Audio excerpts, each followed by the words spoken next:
बापू ह्या जर्किन कितीचे घेतलास तू ना या मोदीजी या. स्वागत आहे तुमचं आमच्या गरीबाच्या घरी. अबे तर येतो ना बा.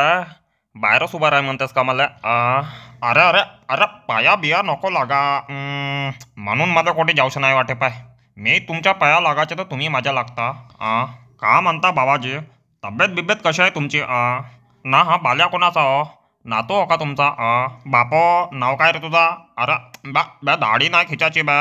मोजार आहे पोट्टा. याच्या पाठीवर एक बुक्के मारा लागतं. तुम्हाला माहित आहे मी तुमच्या घरी काहून आलो मी इकडून रस्त्यानं जात होतो तर तुमच्या घरून मला मटणीचा वास आला म्हणून मी म्हणलो जाऊन पावा. आता तुम्हाला तर माहीतच आहे मला मटण किती आवडते. 100 मीटर दूर बनत असेल तरी मला मटणीचा वास बराबर येतोय. मोदीजी पण आमच्या घरी मटन नाही, आमच्या घरी भेंडीचा आरण बनलाय.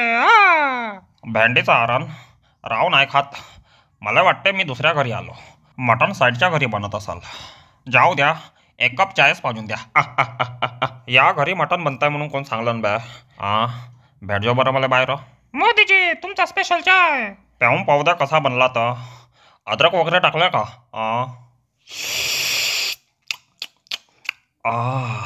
वा का चाय बनवल्या. ह्या चाय पिऊन मला माझे दिवस आठवून आले. मी पण अशीच चाय बनवत होतो.